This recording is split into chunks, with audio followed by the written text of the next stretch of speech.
From the Gray Man Briefing, this is a summary of recent developments regarding the Second Amendment, cybersecurity, protests, supply chain disruptions, national security, law and order, free speech, censorship, government oversight, and more. For the prepared citizen, it's critical to remain aware of the events, developments, as well as the emerging trends and threats in your environment. This allows us to take preventative steps and courses of action to deter further decline, unrest, overreach, and insecurities, or to overcome disruptions, shortages, and hazards. For the Survival Dispatch, this is Wesley from Super SE, and I'll be reading out the latest Summary of Recent Developments, or SWORD, as published by the Gray Man Briefing. To get this news and intel delivered in real time, join at www.graymanbriefing.com. That's Gray with an A. Okay, let's begin today with the cybersecurity brief. This is on government and businesses being attacked. In Wichita, Kansas, the city computer information systems there were hit with a ransomware attack. Took down everything from airport Wi-Fi to license applications. Dropbox, this is the online storage sharing service. It revealed it had suffered a data breach, including phone numbers, hash passwords, and such being leaked. Rosemond, this is the parent company to those 2,000 plus Panda Express restaurants across the country. It said that it also had a breach of employee data in a cyber attack. Anonymous Arabia claims to have breached the computer systems at Columbia University in, quote, retaliation to the police raid on the student occupation of the university building. This is part of the pro-Palestinian protest going into the cyber realm. Also, MGM Resorts, this is the casino, suffered a cyber attack that disabled their computer systems and email. The FBI, along with the NSA, issued an advisory warning of the Democratic People's Republic of Korea, this is North Korea, and their cyber actors who are attempting to, quote, exploit improperly configured DNS domain-based message authentication, reporting, and conformance. This is those DMARC policies that companies are making sure they're all shifting to so no one can spoof their emails. So FBI warns that North Korea is still doing it and taking advantage of those vulnerabilities. Shifting over to civil unrest in Detroit, Michigan, on May 24th through May 26th, a pro-Palestinian event known as the People's Conference for Palestine will take place. It's promoted by the Young Communist League of Canada, People's Response Network, Palestinian Youth Movement, Muslim Alliance for Sexual and Gender Diversity, Black Lives Matter Canada, and a list of 200 plus other organizations. So just for your informational awareness, that's coming up in Detroit soon. In a legal update and government oversight brief, the U.S. House has passed the Hands-Off Our Home Appliances Act, which seeks to add additional oversight to the Department of Energy's efforts and attempts to combat what they call climate change by regulating things such as stoves, dishwashers, washing machines, showers, toilets, water heaters, you name it. Looking at the Second Amendment brief, specifically in New York, a set of bills have been introduced that will outlaw handguns if the state deems that they can be easily converted to automatic weapons. They're focusing on Glock switches, auto sears, anything the state can say this handgun could be illegally modified to be an automatic weapon.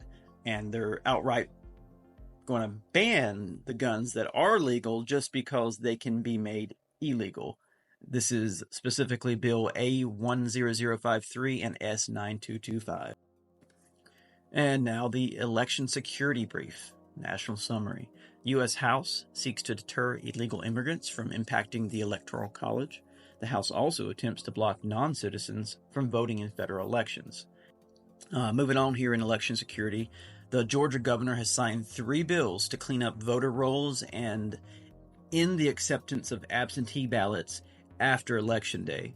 Missouri has launched a probe into the Biden administration's alleged election interference via Trump prosecution. So Missouri says these prosecutions are in themselves election interference. Arizona has indicted a number of people, including a lot of Republicans, for alleged attempts to overturn the election results of 2020. Civil unrest, societal collapse, and citizens' actions brief. This is a national summary. University protests nationwide continue. Over 2,500 people have been arrested since they began in April. Clearings and repeat encampments set up by these pro-Palestinians have now shifted into riots in the city streets. 15 police vehicles were set on fire in Oregon as part of the May Day unrest. Illegal immigrants disrupted legislative proceedings in Michigan. Pro-Palestinians targeted the defense sectors, U.S. flags, and U.S. war memorials with vandalism and riots. Pro-Palestinians marched in California. Trump supporters rallied in New Jersey. Law and order brief. This is a national summary. Nationwide, police officer shortages persist with severe safety concerns ongoing in Houston, Austin, Baltimore, and Chicago. A North Carolina sheriff's office suffered a cyber attack leaking, or at least potentially leaking, investigative reports and cases. Axon, this is the company that makes body cams, they released a new artificial intelligence technology for officers that'll help write the reports and blur images that are captured by the body cameras. This comes as Microsoft has banned facial recognition for law enforcement officers. Into the government oversight briefing, government control of social media. The U.S. House releases a report detailing alleged censorship and control of social media by the Biden administration, including the blocking of books, removing of posts, deplatforming of political opponents, and countering of COVID-19 vaccine and origin content. Specifically, the report claims the administration was continually, quote, suppressing free speech and intentionally distorting public debate in the modern town square, known as social media, end quote.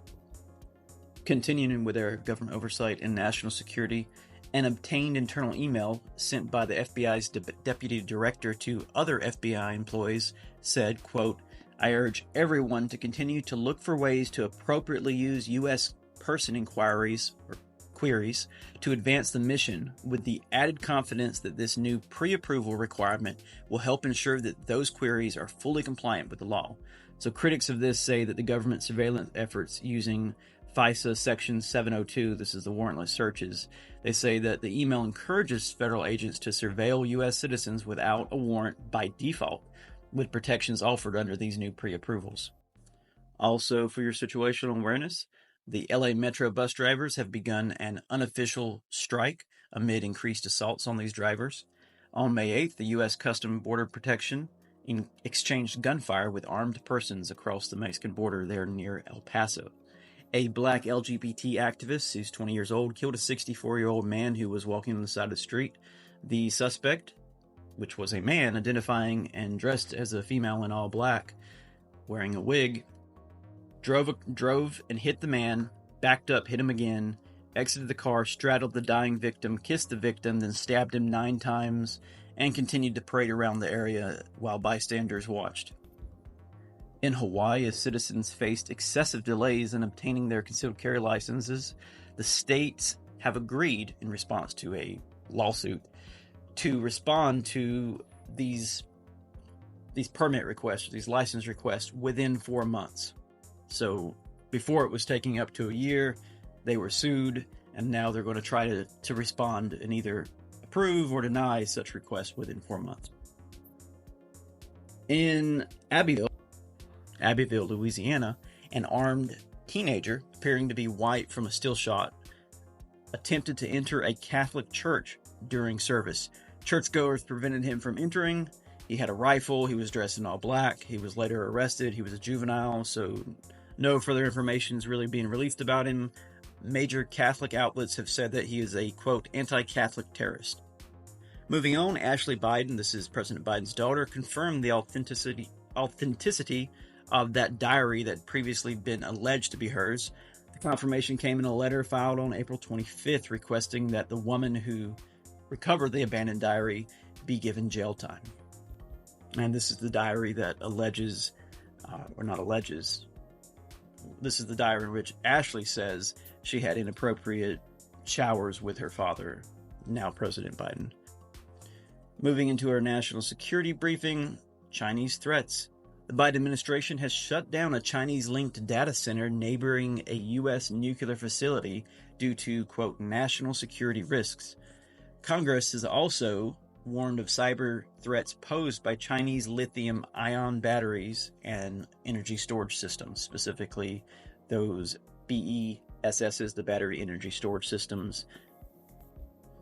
Touching quickly here on that facility near the, Francis E. Warren Air Force Base. So the Chinese Communist Party linked company Mine One, it's a cryptocurrency mining data center. It was situated less than a mile from our Air Force Base, and there's dozens of these. Like, they're in at least 12 different U.S. states. I know in Ohio, Oklahoma, Tennessee, Texas. So this is one good step by the administration shutting this down. These Chinese companies are buying up property across the U.S., and in a lot of cases, it's right beside things that are very critical to our national security. Moving on with some things for your situational awareness. Earlier this month, Apple iPhones had a disruption in their ability to send iMessages. There was a natural disaster over in Texas and Louisiana. Over 1 million homes were without power. There was civil unrest in Texas as the Texas Department of Public Safety issued a memorandum to lawmakers announcing the closure of the state capitol ahead of expected to be, quote, potentially large-scale protest event by pro-Palestinian protesters. Okay, looking again at government oversight and health and safety. Republicans in the Senate have called on the Biden administration to withdraw support for the current international health regulations. This is IHR. These regulations specifically tying into the pandemic treaty over at the World Health Organization. Basically, next month, the 77th World Health Assembly convenes. The administration is expected to commit the U.S. to these agreements as part of the pandemic treaty. And if so, they're going to enhance the WHO's power to declare global health emergencies and control member states' responses.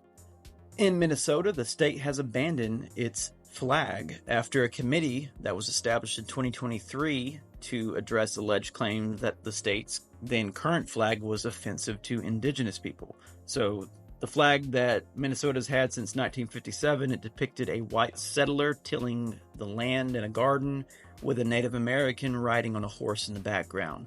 The new flag now resembles pretty much the Somalian flag, as Minnesota is home to the largest Somali population. Over in North Carolina, lawmakers in the NC Senate have passed House Bill 237, or the Unmasking Mobs and Criminals Act. It's going to repeal the health and safety exemptions that happened during the COVID-19 pandemic and basically prevent people from wearing masks everywhere to conceal their identity during a commission of a crime. Long Island, over in New York, suffered a 911 outage. This is actually specifically to Nassau County, which served over 1.4 million people. On May 20th, the Environmental Protection Agency, EPA, issued an enforcement alert warning that, quote, threats to and attacks on the nation's water systems have increased in frequency and severity to a point where additional action is critical. The alert discusses the steps that the EPA, CISA, and FBI are taking to help increase the resiliency of our water and wastewater systems. And following the death of Iran's president, the State Department issued their condolences for that, both death of the president and the foreign minister and other members of their delegation, which some have said were critical of this issue of condolences because Iran has been on the state-sponsored list of terrorism since 1984. Moving back to the Second Amendment, Colorado has enacted a new law to add additional safe storage regulations in vehicles for lawful gun owners while avoiding adding penalties to the theft of firearms. This is after Democrats blocked amendments to raise theft of a firearm to a Class 1 misdemeanor. And finally, touching on cybersecurity and the supply chain in Charleston, South Carolina, the Port of Charleston, as well as all inland ports, halted operations earlier this week following a software issue. At the time, they say that it is not a cybersecurity issue, and they're working to get the ports back up and running. I haven't personally followed back up after this brief was posted, but I know there was trucks lined up on Interstate 526 as well as in the water. So we'll just end on that today. As always, the Gray Man Briefing is available daily via the Telegram and Signal apps, where they send out messages pretty much direct to your phone. And they also do so via email as well. If you're not into the whole messaging thing, you can join the Gray Man Briefing at graymanbriefing.com. That's Gray with an A. This is Wes from Super SE. I've just been going through the recent posts that the Gray Man Briefing has done, just to kind of give you a summary of the recent developments. Take care. Be safe. Get unredacted, real-time briefings sent via email and through the Telegram and Signal apps by joining the Gray Man Briefing.